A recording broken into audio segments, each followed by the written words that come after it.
wari uzi ko amasosiyete akomeye mu ikoranabuhanga arenga 90% mu Rwanda no ku isi yose ashaka abakozi bahugukiye imikoreshereze y'ubwenge bukorano cyangwa se AI? Gusa icyabaje benshi mu bafite ubushake bwo gukorera ayo masosiyete nta bumenyi buhagije bafite ku mikorere ya AI. Muri iyi video tugiye kuvuga ku nzira cyangwa se intambwe ku yindi wanyuramo nawe ukabona umwuga wawe cyangwa se akazi binyuze muri AI. Gukorana na AI ni amashuri ahambaye bisaba, nta n'ikiguzi bisaba uretse gufata umwanya wawe gusa ukihugura ukanubaka ubumenyi bufatika mu mikorere n'imikoreshereze ya AI cyangwa se artificial intelligence. AI si ikintu abantu bazakoresha mu gihe runaka kizaza, ahubwo ni ikiragano gishya mu mateka y'ikoranabuhanga gitangiye guhindura inganda zose mu nzego zose zirimo mu Rwanda no ku isi yose. Njye uri kumwe namwe nitwa Dr. Dore guturuka muri Go and Scholarship. Muri Go and Scholarship dufasha abanyeshuri ku admission na scholarships mu Rwanda no hanze yayo. Mu mezi 8 gusa tumaze gufasha abanyeshuri barenga 500 kubona universities nshya mu masomo yabo. Intego yacu si ukuguha amakuru gusa, ahubwo tunaguha guidance ifatika mu bigendanye na scholarships applications, university applications ndetse na job applications. Dutanga n'izindi academic services zitandukanye.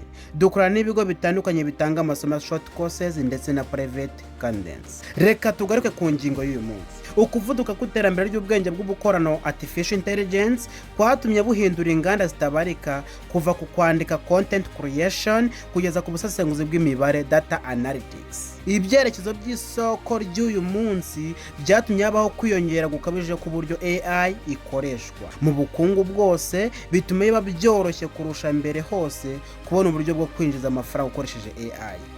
Mu by'ukuri ikigo statistika giteganya ko agaciro k'isoko rya AI kazagera kuri trillion 1.1 z'amadolari cyangwa se 1.1 trillion mu mwaka wa 2031. AI ni ikiri ibigo binini gusa, ahubwo n'abantu ku giti cyabo bashobora kuyikoresha mu gutangiza imishinga, gutanga service no kwagura ubucuruzi ku buryo bworoshye kandi bwihuse. Dore zimwe mu nzira nyamukuru zigaragaza uko AI ishobora gukoreshwa mu kwinjiza amafaranga mu nzego zitandukanye z'imirimo. Hano tugiye kugaruka ku buryo 19 bwa kwinjiriza amafaranga ukoresheje AI cyangwa se artificial intelligence. Reka duhere ku bwa mbere turagira ku bwa 19. Icyo usabwa no gukurikira nawe AI ukayibyaza amafaranga. Dore zimwe mu nzira nyamukuru zigaragaza ko AI ishobora gukoreshwa mu kwinjiza amafaranga mu nzego zitandukanye z'imirimo. Hano tugiye kugaruka ku buryo 19 bwa kwinjiriza amafaranga ukoresheje AI. Turahera ku buryo bwa 19 tumanuka paka tugeze ku bwa mbere. Icyo usabwa no gukurikira nawe ukareba nibura ubwo wakwisangamo ugatangira gukora amafaranga ukoresheje AI. Twagiye n'uburyo bwa 19 kunogereza inzira y'ubukungu, supply chain optimization.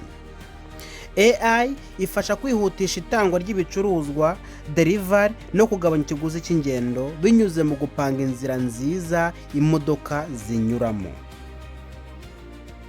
Uburyo bwa 18 ubuhinzi bugezweho, AI agriculture management.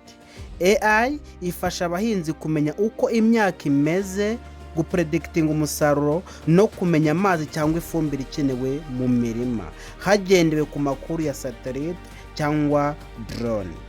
Bivuze iki? Ahanga AI ikusanya amakuru ikoreshejwe ibyogajuru byagiye byoherezwa mu kirere cyangwa se mu isanzure, bityo umuhinzi akabasha guteganya uko umusaruro uzagenda ndetse n'amazi cyangwa se uko imvura izagenda iboneka, bityo akamenya hazaza h'ibihingwa wowe hano nk'ushaka akazi urasabwa kumenya ubumenyi bwo gukoresha AI kugira ngo ibyo byose bigerweho.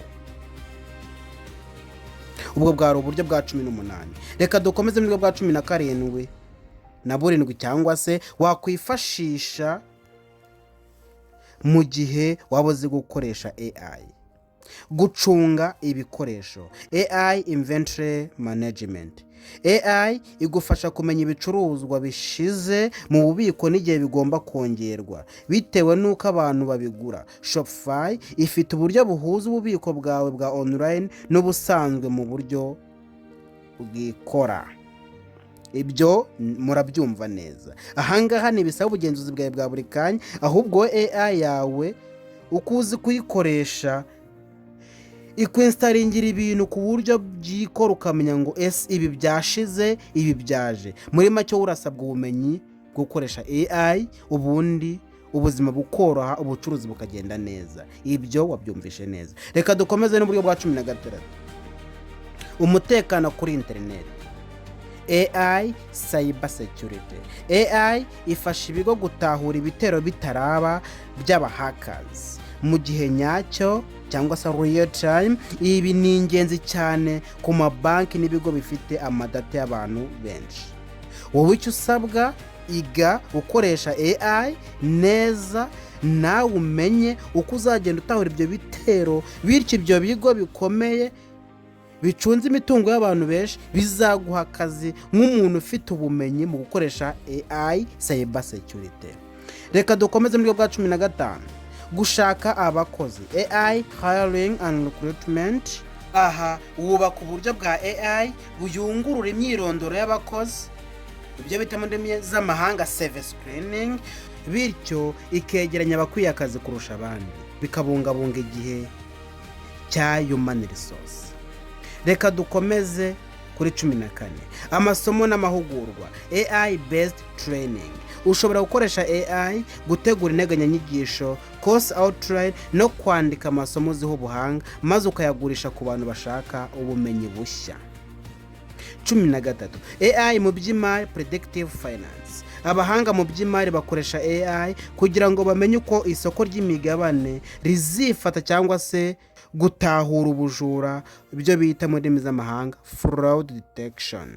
Serivisi zo guhindura indimi. AI translation. Niba uzi indimi zirenga rumwe, koresha AI guhindura inyandiko nini cyangwa se translation, hanyuma wowe uhuze localize amagambo ngo ahure n'umuco waho uri gusemurira. Ibyo birumvikana. Uzi gukoresha AI n'ururimi rwakunanira, ufata urwuzi ukarwifashisha usobanuriza utazi. Ubwo bumenyi bwibikeho. Reka dukomeze muri bwa 11. Affiliate marketing yifashishije AI. Aha winjiza amafaranga cyangwa se komisiyo uyamamaza ibicuruzwa by'abandi. AI igufasha kumenya ibicuruzwa bikenewe no kubaka website yamamaza vuba. 10. AI mu kumenyekanisha ibikorwa. Digital marketing.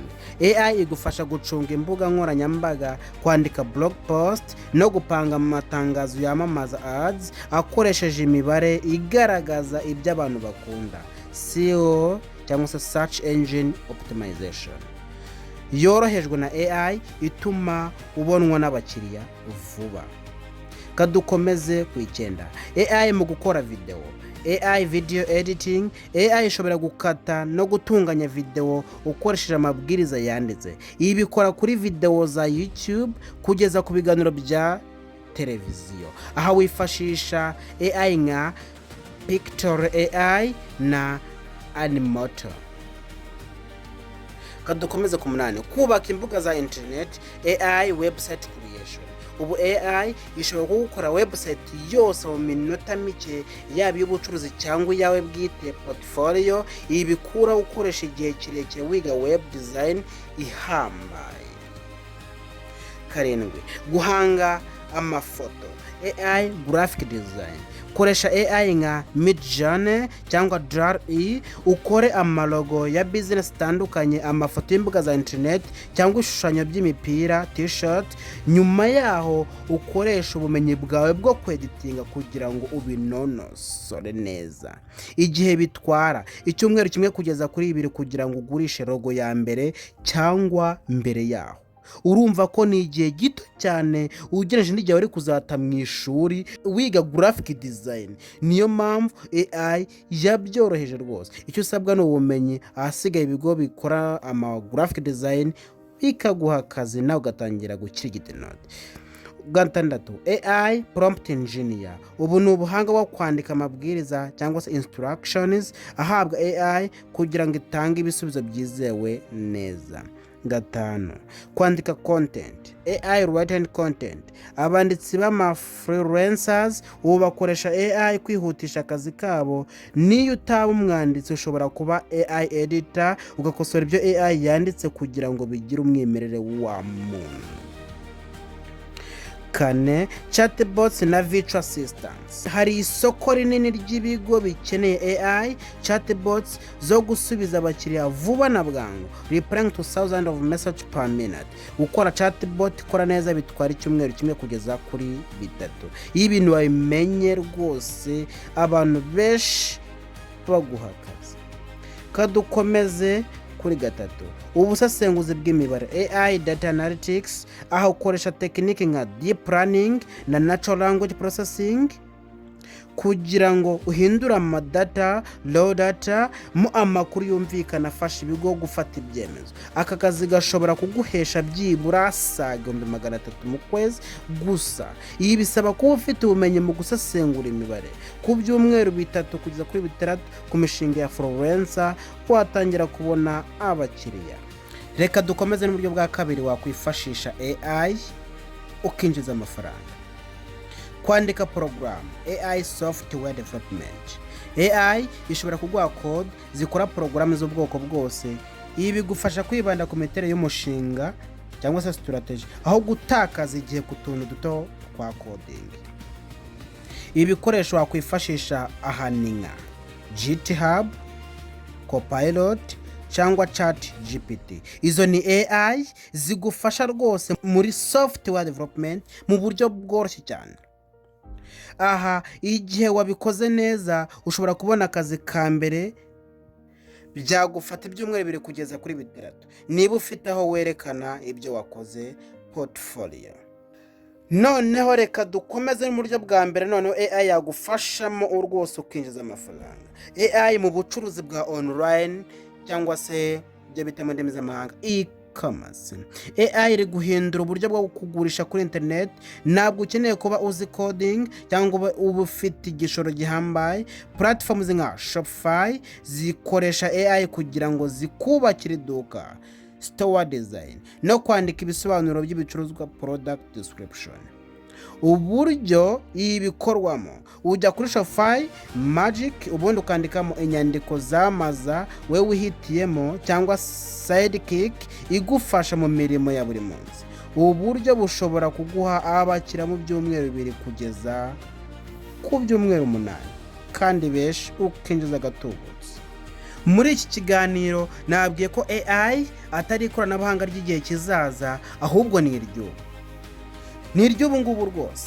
Riri guhindura isoko ry'umurimo mu Rwanda no ku isi. Nubwo ibigo birenga 90% bishaka abakozi bazi AI, haracyari icyuho kinini cy'ubumenyi budahagije ku bakoresha AI. Iki kiganiro kiragaragaza ko kwinjira muri uyu mwuga bidasaba impamyabumenyi ihanitse cyangwa igishoro kinini, ahubwo bisaba umwanya n'ubushake bwo kwihugura. Twasesenguye uburyo 19 bufatika bwo kwinjiza amafaranga ukoresheje AI gusa, kuva ku kubaka amaduka online, e-commerce, gukora program, software development, kugeza gukorera amashusho, graphic design n'ubukoze bw'amabwiriza ya AI, prompt engineering. So, ladies and gentlemen, AI ni super powers. AI ntabwo izagusimbura, ahubwo umuntu uzi kuyikoresha niwe uzagusimbura mu kazi. Tangirana nayo uyu munsi uyigira igikoresho cyo kwihutisha umusaruro wawe. Ubumenyi ni rwo ruganda rushya. Ubushobozi bwawe bwo kwandika prompts nziza no gukoresha ibikoresho nka ChatGPT, Midjourney cyangwa Shopify Magic bufite agaciro kenda kungana degree ya kaminuza mu maso y'abakoresha uyu munsi. Tangira kare wunguke kare. Isoko rya AI riragenda rizamuka, rizagera kuri trillion 1.1 muri 2031. Gutangira ubu bituma uba mu bambere bafite ubumenyi bukenewe early adopter. Portfolio irenda kuruta 7.